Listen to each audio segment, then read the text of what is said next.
இந்த மாவட்டம் கரும்பு கிண்ணம் என்று சொல்லுவார்கள். தென்னார்காடு மாவட்டம் கரும்பு அதிகம் விளையக்கூடிய பகுதி மாநிலத்திலே இங்கேதான்.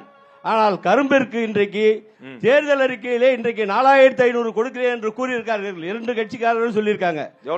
4500 கொடுப்பேன் இரண்டு பேருமே இன்னைக்கு சொல்லியிருக்காங்க. ஏற்கனவே 2 பேருமே சொல்லியிருக்காங்க. அதாவது ஏற்கனவே 4000 எங்களுக்கு கொடுப்பாங்க. ஆனா இன்றைக்கு எங்க கையில கிடைக்கிறது 3290 ரூபாய் தான் இன்னைக்கு ஆலையில பில்லு போடுறான்.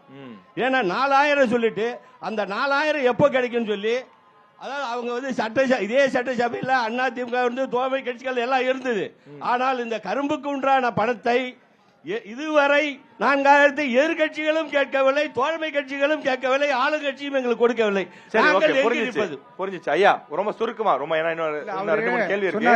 அவர் என்ன போன முறை கொடுத்த வாக்குறுதியை நிறைவேற்றல, புதுசா வாக்குறுதி விவசாயிக்கு இதுவரை எந்த அரசாங்கமும் கரும்புக்கு விளைகின்ற கரும்புக்கு அந்தந்த மாநில அரசுகள் எந்த சப்சிடி இதுவரைக்கும் கொடுத்ததில்லை. இன்னைக்கு 290 ரூபாய் கொடுக்கின்ற ஒரு அரசு நம்முடைய தலைவருடைய அரசு, தளபதியுடைய அரசு. 350 ரூபாய் ஊக்கத்தொகை 2 அரசுமே கொடுத்திருக்கு.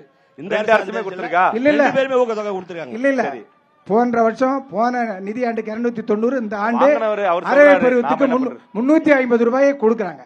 ஒரு டன் ஒன்றுக்கு 350. என்னன்னா நம்ம வாக்குறுதி அவனுக்கு கொடுத்திருந்தா 4000 ரூபாய் ஒரு டன்னுக்கு தரோம். நம்ம ஒரு வாக்குறுதி கொடுக்கிறோம்.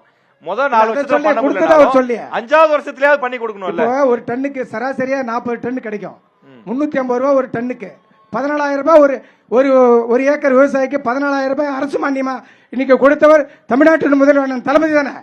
சரி, அது புரியுதுங்க ஐயா. போன முறை சொன்ன வாக்குறுதியை நிறைவேற்றல, இப்ப புதுசா 4500 சொல்றீங்களா, அது எப்படி செய்வீங்கன்னு கேக்குறாரு. வாக்குறுதி என்பது மத்திய மாநில அரசும் சேர்ந்து பண்ற SMP SAP state finance commission city ஆர்டி திட்டத்துக்கு கூட மத்திய அரசு பணம் தரல.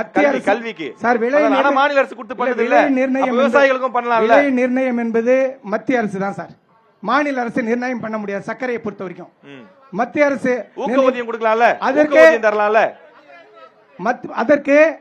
அதற்கு மேல இருக்கிற இதுக்கு அந்த சப்சிடியை தான் மாநில அரசு கொடுக்கும். சரி ஓகே வரலங்கிற குற்றச்சாட்டை விவசாயிகள் சொல்றாங்க. அது உங்க கவனத்துக்கு கொண்டு வரேன் ஐயா. இப்ப அதே குற்றச்சாட்டு உங்களுக்கு இருக்கு. அது மட்டும் இல்லாமல் எதிர்கட்சியா இருந்து நீங்க ஏன் பெற்றுக் கொடுக்கலன்னு கேக்குறாங்க உங்களை. அவங்க 4000 ரூபாய் சொன்னாங்க, கரும்பு ஒரு டன்னுக்கு 4000 கொடுக்கறதா சொன்னாங்க, அதை முழுமையா கொடுக்கல அப்படின்னு சொல்றாரு. ஒரு எதிர்கட்சி, நீங்க தானே முக்கியமான பிரதான எதிர்கட்சி சட்டசபையில, நீங்க ஏன் போராடி பெற்றுக் கொடுக்கலன்னு கேக்குறாரு. அம்மா அவர்கள் உயிரோடு இருக்கும் போது கரும்பு விவசாயிகளுக்காக அவங்களே தலைவிதாங்க இந்த விழுப்புரத்துல போராட்டம் நடத்தினாங்க. இல்ல அது பழசு.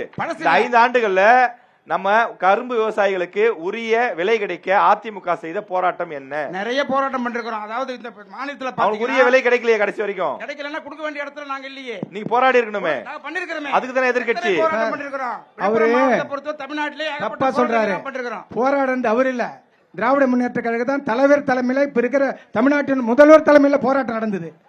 ஏறத்தாழ இப்ப இங்க இருக்கிற செங்கல்வராயன் கூட்டுறவு சர்க்கரை ஆலையில 6 மாசம் சொல்றீங்களா? ஆமா, 1.5 வருஷம் பணம் கொடுக்கல. திமுக அரசு வந்துதான் அதை சரி பண்ணிச்சு. 1.5 வருஷம் பணம் கொடுக்கல. பக்கத்தில் இருக்க செங்கல்ராயன் கூட்டுறவு சர்க்கரை ஆலையில 1.5 வருஷம் விவசாயிக்கு பணம் கொடுக்கல. அதான் இந்த அரசாங்கம் வந்துதான். 2 பக்கமும் குறைகள் இருக்கு. திராவிட முன்னேற்ற கழக அரசு விவசாயிகளுடைய கோரிக்கை இருக்கு. நாம் தமிழர் கட்சிக்கும் இதை நம்ம கவனத்துல கொள்ளும்படி தாழ்மையோட இந்த நிகழ்ச்சியின் மூலமா நம்ம தெரியப்படுத்துறோம்.